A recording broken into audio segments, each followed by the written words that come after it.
नमस्कार दोस्तों, कैसे हैं आप लोग? आज मैं आपके लिए लेके आया हूँ टीपीएम अवेयरनेस प्रोग्राम का पार्ट 2। पार्ट 2 में पार्ट 1 में आपने सभी टीपीएम के पिलर के बारे में समझा था।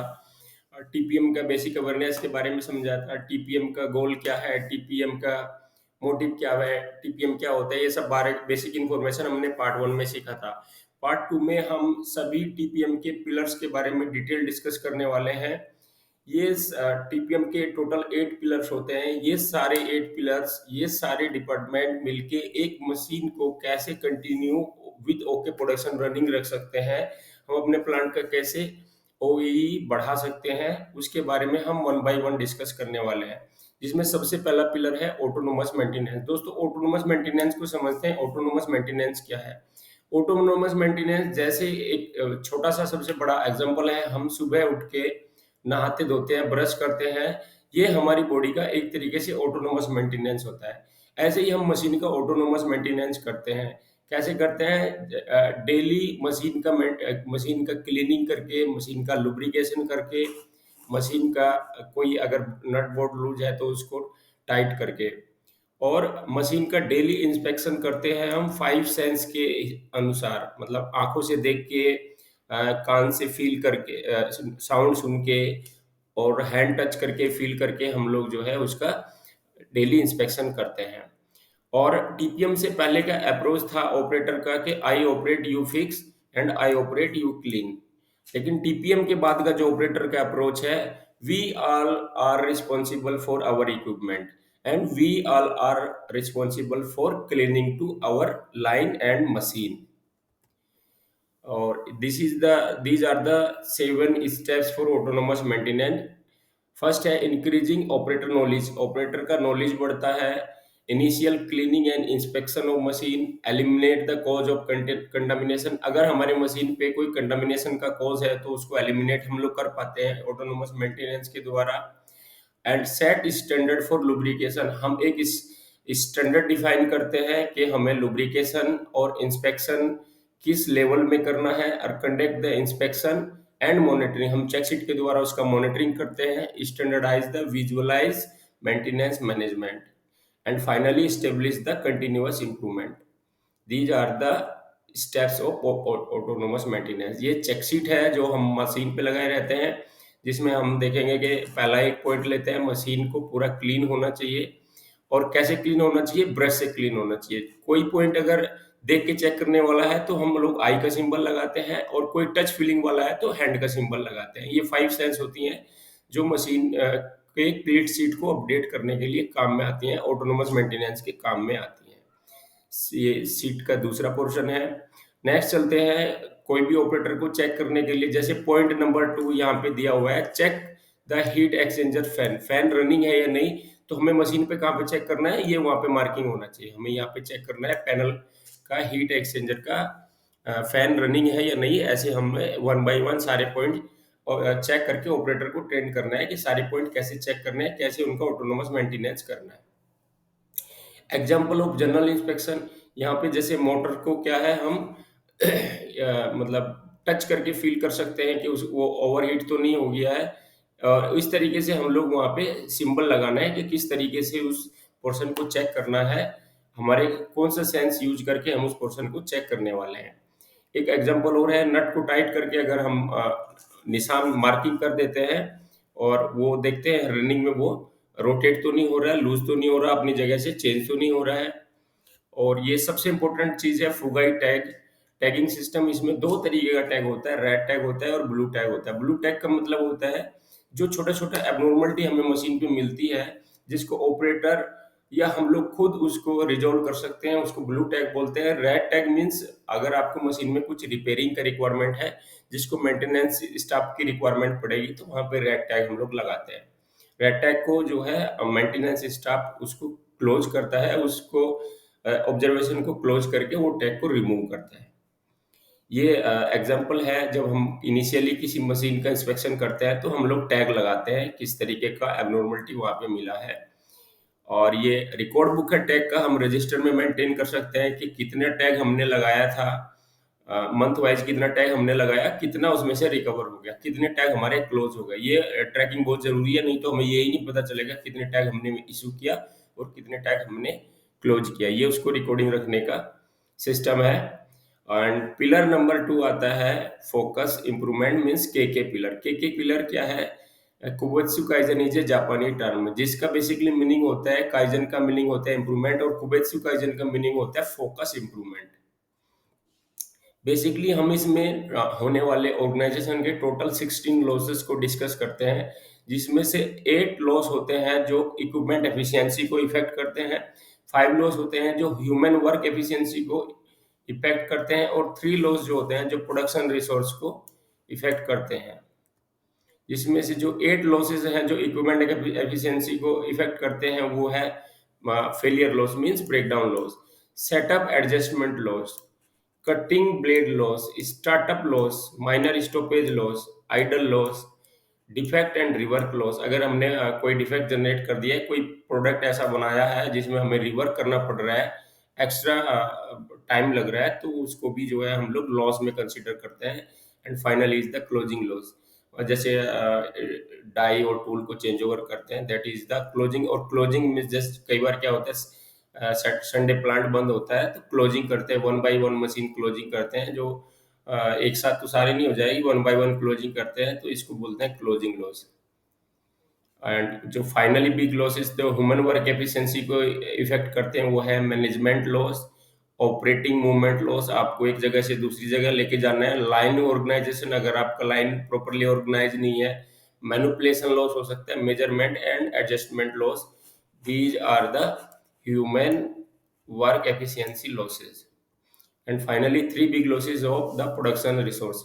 मान लीजिए आपके पास एनर्जी लॉस हो गया, पावर फेल ही नहीं है, कोई टूल ब्रेक डाउन हो गया, कोई मशीन ब्रेक डाउन हो गया, इस तरीके का लॉस होता है production loss. Yield loss, yield loss मतलब आपको जो है कितना प्रॉपर, कितना प्लान करके प्रोडक्शन बनाना था उतना प्रोडक्शन हम नहीं बना पाए, उसको बोलते हैं finally yield loss. And third and important pillar is the plant maintenance. किसी भी मशीन में इंस्टेंट ब्रेकडाउन ना हो, उसके लिए हम लोग प्लान मेंटेनेंस प्लान करते हैं। उसको उसके कैसे है? Step 1, identify problem and create the work order. आपको प्रॉब्लम को आइडेंटिफाई करना है कि हमें क्या काम करना है, किस मशीन पे काम करना है, और उसके लिए एक वर्क ऑर्डर जनरेट करना है।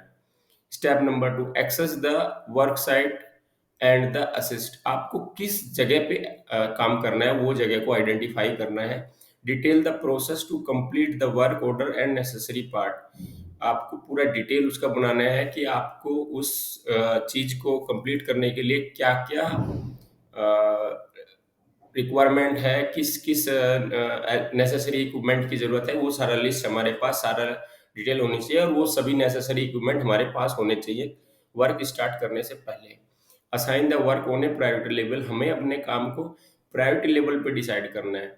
जो सबसे पहले इमरजेंसी टास्क है उसको सबसे पहले करना है, हाई प्रायोरिटी टास्क को उसके बाद करना है, मीडियम प्रायोरिटी उसके बाद मीडियम प्रायोरिटी को करना है, और लास्ट में लो प्रायोरिटी टास्क को कंप्लीट करना है। ऐसा ना हो कि हम लोग काम करें, टाइम निकल जाए और हमारा हाई प्रायोरिटी टास्क करना ही बाकी रह गया, हम लोग मीडियम प्रायोरिटी में लगे रहे।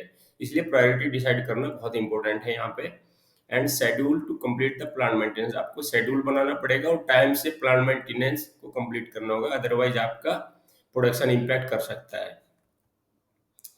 और दो चीजें होती है, एक होता है एमटीबीएफ होता है, एक होता है एमटीटीआर। एमटीबीएफ होता है मेन टाइम बिटवीन फेलियर, मतलब एक मशीन को एक बार फेल होने से लेके दूसरी बार फेल होने में कितना टाइम लगा, उसको बोलते हैं एमटीबीएफ। ये हमारे प्लांट का एमटीबीएफ जितना ज्यादा होगा, एक फेलियर से दूसरे फेलियर के बीच में जितना अधिक समय होगा वो हमारे लिए अच्छा है। और दूसरा है मेन टाइम बिटवीन रिपेयर, एमटीटीआर, मतलब एक बार आपकी मशीन अगर ब्रेकडाउन हुई तो उसको रिपेयर में कितना टाइम लगा, मतलब फाइनली ब्रेकडाउन कितने टाइम का हुआ। एमटीटीआर जितना आपका कम होगा उतना अच्छा है, एमटीबीएफ जितना ज्यादा होगा उतना अच्छा है, एमटीटीआर जितना कम होगा उतना अच्छा है। ये पीएम चेक शीट का एक एग्जांपल है। एंड पिलर नंबर 4 है equipment management, early equipment management. So the definition: early equipment management is a proactive approach to equipment maintenance and improvement that emphasize the importance of addressing equipment related issue as early as possible. That means कि जब भी हम कोई कोई नई machine order करते हैं या कोई नई मशीन मैन्युफैक्चरिंग करते हैं या कोई टूल नया मैन्युफैक्चरिंग करते हैं, तो डिजाइन स्टेज में हमें क्या क्या चीज़ों का ध्यान रखना है कि वो सारी प्रॉब्लम जो अभी हम इस इक्विपमेंट में हमें फेस करनी पड़ रही है, नया अगर हम कोई इक्विपमेंट मंगाते हैं तो वो सारी प्रॉब्लम हमें नए इक्विपमेंट में ना फेस करनी पड़े। इसके लिए ये पिलर बनाया गया है जिसको डिजाइन स्टेज में हम करेक्ट करके अपने पास लेके आ सकते हैं और अपनी समस्या को मिनिमाइज कर सकते हैं। जिसका की प्रिंसिपल है early equipment management is a critical pillar of TPM total productive maintenance that help to optimize the equipment performance, reduce the waste and downtime, and increasing the productivity and competitiveness. ये की principle of the early equipment management system.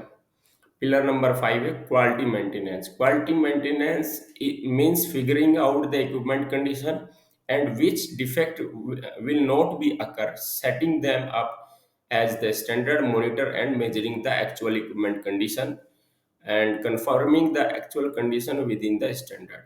That means quality maintenance क्या है? Quality maintenance है आपका machine किसी भी condition में defect को प्रोड्यूस ना करे, उस लेवल का हमें मॉनिटरिंग रखना है। एक प्रोसेस स्टैंडर्ड डिफाइन करना है और उसको हमें मेंटेन करके चलना है ताकि कोई भी डिफेक्टिव पार्ट प्रोड्यूस ना हो और हमारी ओई हमारे प्लांट का, हमारी मशीन का ओई अच्छा रहे और उसका कॉस्ट भी, मैन्युफैक्चरिंग कॉस्ट भी रिड्यूस हो।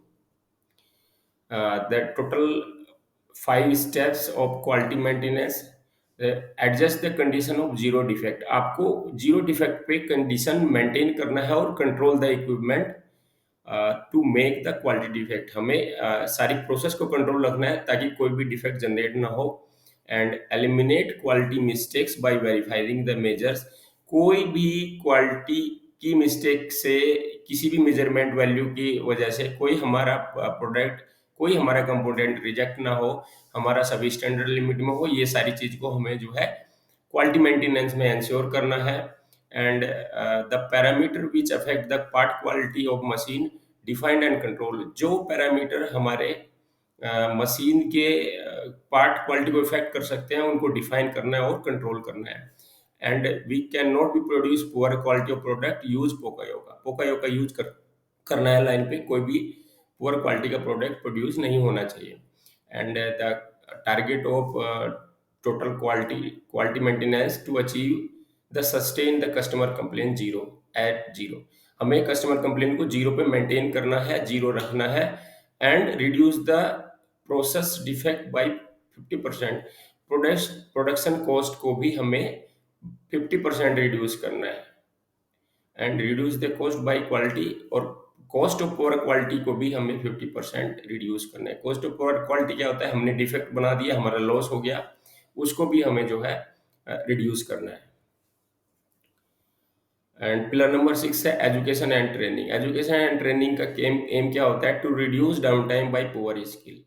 पुअर स्किल की वजह से कोई डाउन टाइम नहीं होना चाहिए। Increasing the flexibility of man power. अगर हमारी मैन पावर ट्रेंड होगी तो हमारे पास फ्लेक्सिबिलिटी होगी, हम लोग एक स्टेशन और दूसरे स्टेशन पे उसको मल्टी स्किल भी कर सकते हैं। एंड इंक्रीजिंग द मोरल और पार्टिसिपेशन, जिसमें हमारी मैन पावर का मोरल भी इंक्रीज होगा और पार्टिसिपेशन भी अच्छा होगा। Reduce the unsafe act. अगर हमारे ऑपरेटर, हमारे मैन पावर एजुकेट होगी तो अनसेफ कंडीशन भी रिड्यूस होगी। And reduce the quality rejection, हमारा रिजेक्शन भी रिड्यूस होगा। अगर हमारा ऑपरेटर अच्छे से एजुकेट होगा, अच्छे से वेल नॉलेज होगी प्रोसेस के बारे में, तो हमारा क्वालिटी रिजेक्शन भी बाय डिफॉल्ट ही रिड्यूस होगा। पिलर नंबर 7 है office TPM. Office TPM is help to improving the productivity and efficiency in the administrative function of plant to eliminate the losses. एक ऑफिस एडमिनिस्ट्रेशन कैसे contribute कर सकता है plant की performance में, ये हम इसमें जानेंगे, ये हम इसमें समझते हैं। Office TPM help to identify PQCDSM each function. P मतलब production output loss due to want of material, manpower and tool, machine, fixture, etc. हम प्रोडक्टिविटी का लॉस नहीं होना चाहिए, मटेरियल अवेलेबल ना हो, मैन पावर अवेलेबल ना हो, या कोई टूल अवेलेबल ना हो, या कोई टूल ब्रेक डाउन हो, इस टाइप की जो है लॉसेस नहीं होना चाहिए। Make the preparation of check bill, अगर हमारा एडमिनिस्ट्रेशन ब्लॉक प्रॉपरली किसी को बिल पेमेंट नहीं करेगा, चेक प्रॉपरली नहीं बनाएगा, ऑपरेटर को सैलरी टाइम से नहीं मिलेगी, सैलरी करेक्ट तरीके से नहीं मिलेगी, तो वो भी हमारे जो है प्रोडक्टिविटी को इम्पैक्ट कर सकता है। Buying cost, unity cost of the logistics, यहाँ पे हम लोग देखेंगे अगर हमने एडमिनिस्ट्रेटिव लेवल पे अगर हमने सही से मेंटेन नहीं किया, तो हमारी इन्वेंट्री ज़्यादा हो सकती है, या हमारी इन्वेंट्री कम हो सकती है, जिसकी वजह से हमारी लाइन डिले हो सकती है। ये सभी इंफॉर्मेशन में ऑफिस टीपीएम एडमिनिस्ट्रेटिव का बहुत ही इम्पोर्टेंट रोल है, बहुत ही सेफ रोल है, बहुत ही इम्पोर्टेंट है, जो कि हमें मेंटेन करके चलना है। As for safety and material handling, storage and logistics, ये सब चीज़ें जो है सेफली सारे मटेरियल को हैंडलिंग करना है, लॉजिस्टिक्स ये सारा चीज़ को हमें मेंटेन करके चलना है। Number of kaizen in office area में कितना काइजन, कितने इम्प्रूवमेंट्स हमने वहाँ पे किए हैं, ये सब ट्रैकिंग वाला सिस्टम है। और क्या क्या लॉस हो सकता है, अगर हमारा एडमिनिस्ट्रेटिव सही से काम नहीं करे तो प्रोसेसिंग लॉस हो सकता है। Cost of including in area such as procurement, account making, sales, leading and high inventories, ये इस टाइप के हमारे हाई इन्वेंट्री लॉसेस हो सकते हैं। कम्युनिकेशन लॉस हो सकता है, आइडियल लॉस हो सकता है, अगर हमारे पास चलाने के लिए, प्रोसेस करने के लिए मटेरियल नहीं होगा या मैन पावर नहीं होगा, तो हमारा मशीन आइडल ही लॉस हो सकता है।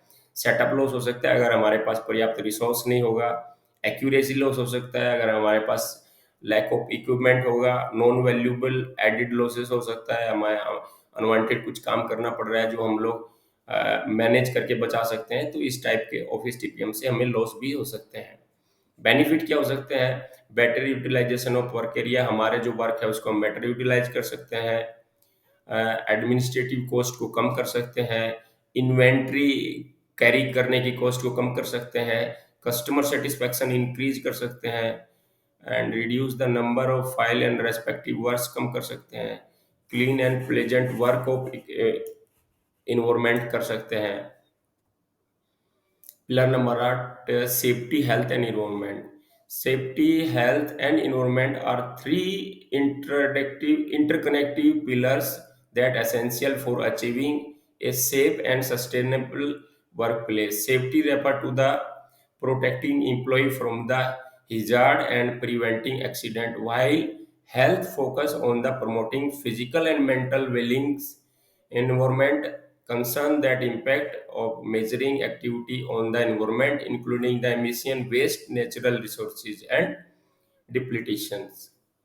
मतलब किस तरीके से हम जो है अपने वर्क एरिया को सेफली, हम सेफ्टी के पर्सपेक्टिव से भी कैसे काम कर सकते हैं, हेल्थ के, हेल्थ मीन्स ऑपरेटर की हेल्थ को कैसे मेंटेन कर सकते हैं, इन्वायरमेंट मतलब हमारे प्रोसेस से कोई ऐसा चीज तो नहीं हो रहा जो हमारे इन्वायरमेंट को इफेक्ट करता हो। द ऑब्जेक्टिव इज का see is the objective of this pillar is to improve the employ morale and retention, और इसमें एम्प्लॉय का मोरल इंक्रीज होगा और उसको रिटेन करने में जो है हेल्प करेगा, और ऑपरेटर का एब्सेंटिज्म भी रिड्यूस होगा, एंड हेल्थ कॉस्ट उसको लोअर होगा, हेल्थ कॉस्ट डिक्रीज करने में उसमें हेल्प मिलेगा, एंड अपने हमारे कॉरपोरेट की इमेज को बढ़ाने में, हमारे कॉरपोरेट की रेपुटेशन अगर हम सही से मेंटेन करेंगे तो हमारे कॉरपोरेट का रेपुटेशन इन्हेंस होगा,